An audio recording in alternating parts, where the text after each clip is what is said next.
Dennis joins us in Wichita. Dennis, welcome to the Ramsey Show. Thank you. Appreciate it. How can we help today? I have actually, it's my daughter has a situation. She's 17 years old. Her mom got her a checking account when she was 16, and she's been working and putting money away and being very responsible.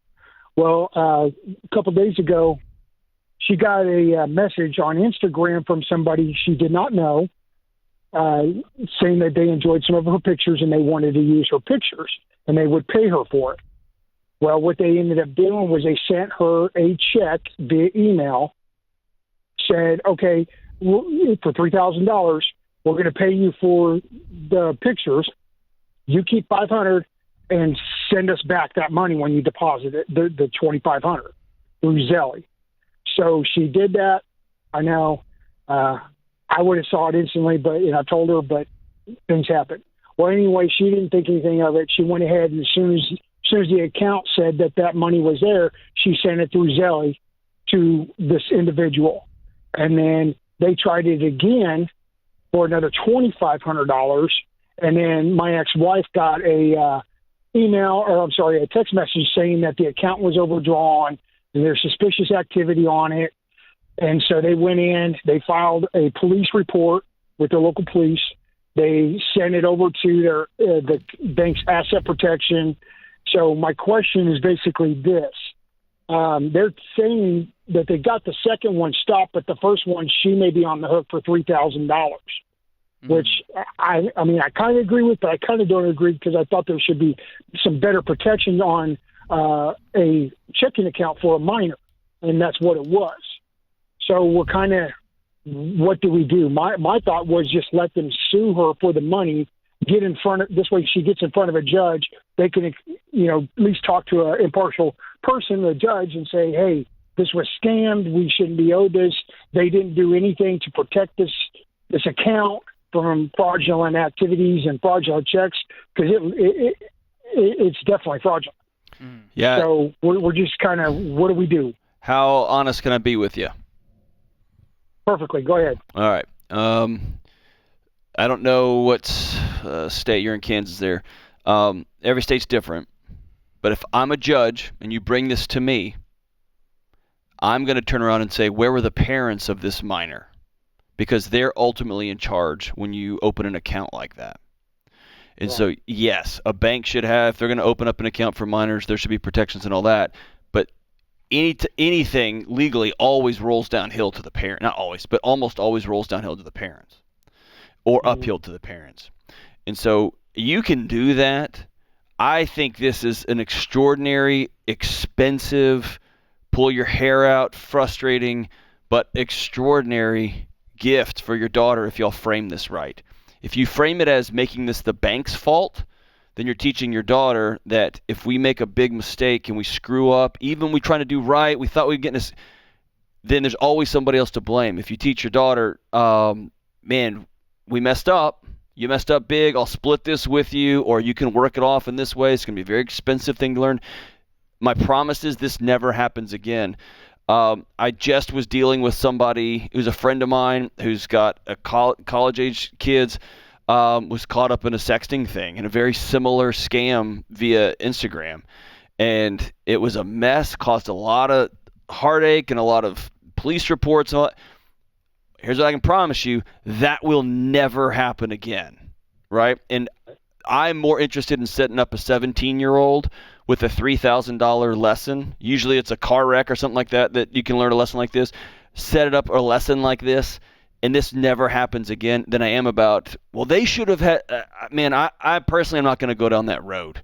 And if I'm a judge, I'm going to look at you, Dad, or look at your ex-wife and say, where were the parents when this stuff was going on? That's my take on it. George, got a thought? Yeah, I just keep thinking, man, this could be a expensive road to go down, just fighting this thing in court when we don't even know who this guy is. And so as far as recourse goes, sure, you can report it to Zelle. You can, go after your bank and say, hey, this was fraud, this was legitimate fraud. But at the end of the day, there's a level of stupid tax here where we have to go, okay, red flag number 4,000. If they send me 3,000, but I'm only getting 500, this is a scam. When they overpay. And let me tell you, I fell for this, John. When I was younger, I shipped a pair of shoes on Craigslist to Nigeria because he said it was for his cousin, and I got a PayPal email. He paid extra for the shipping, and I thought, wow, this guy's legit. He really just wanted to send these to his cousin. It was a fake email, and it took a lot of sleuthing to even figure out it was a fake email. But I should have checked my bank account and said, is this money actually there? Is this actually in my PayPal account? And so there's a lot of things we do as teenagers, and there's two people getting scammed these days, older folks and young folks. The people in the middle hopefully know better, but especially young people, they can be susceptible because they're used to Venmo and Zelle. This is in their world. But unless they're mailing me a check and I go to the bank and cash that check, it's fraud. I know I sound like a gong, George. And hey, Dennis, I appreciate your vulnerability and I appreciate you calling and asking. And I know things are challenging because you're parenting in two different households here, this young lady. If you were going to hand a child a smartphone and you were going to give them open access to the internet, to all social media, and let's let them go because they're just kids, and please do your due diligence and look at what is happening to our young people who are involved in this, just having free reign of the internet, free reign of these social media apps, free reign of. This is the best case scenario, quite honestly. Yeah. That she lost $3,000 and learned a hard lesson.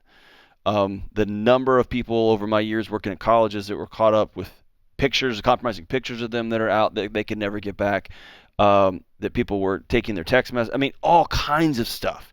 Parents, you have to be in your kids' business, especially when they're minors.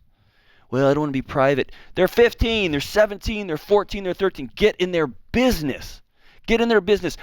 We don't let them buy beer. We don't let them buy smokes. We don't let them go to war. We don't let them buy guns because we know that their brains aren't fully formed. Yet we hand them the internet and say, make good choices, right? And there's entire industries that are built on preying on these young folks. Parents, get involved. Have that conversation and say, here's the ground rules. Also, if anyone asks you for money, wants to give you money, this is a conversation that goes straight to the parents, and we talk about it. Or be a Luddite and just don't give your kid access to the internet open. Yeah. John, no one's ever wanted to buy my photos that I post on Instagram. So, and I'm a big deal, John. So I don't know what she got on her Instagram. No one's ever. I'm not gonna. Oh, you know what? Someone reached out and said they'd like to pay for my pictures of my feet. And that's when I thought, I'm gonna hard nope on that one. We're not John. gonna be friends. I hope that was rhetorical, like you're talking about someone else. No. Dear Lord. Okay. And if they're reaching out to, oh God, help us. Parents, social media. Get involved in your kids' lives. Get involved in your kids' lives. You're not being a helicopter parent. You are being wise. You're being a caring parent. Yeah, well, this is not encroaching on their privacy. This is helping them avoid some huge mistakes. A $3,000 mistake. You've got two little dogs. Do they have their own account? If they could open a bank account, John, I would make them open one. No, I'm talking about an Instagram account. Oh, yeah, one of them's got one. We don't post, though. Come on, we're better than that. We gave up on it. Did you? Yeah. Like it's just you and me and a couple of million people. Are you being honest? You gave up on it? 100%. You can go check it. I'm proud of you, George. Thank you. I know it's hard. Social media is hard enough on your own, let alone posting for an animal that can't post for itself. But some good lessons here, John. Social media, I think this is one of these things this generation has to grapple with and go, what's the healthy way to use this? Yeah, absolutely. Because it's going to happen more and more. And more and more and more and more and more. Yeah. So parents need to have these conversations, set some ground rules, set some boundaries, Get so that we don't end up with a situation like this. Yeah. It's sad. I hate that for you, brother. I hate that, Dennis. I hate that, man. I hate this for your little girl, too. I hope she gets the money back somehow. That'd be great. But I've heard with these Zelle scams, it can be really difficult to get your money back. There's not a lot of recourse on this, but if she gets it back, call us up. Let us know. We'll cheer on with you, man.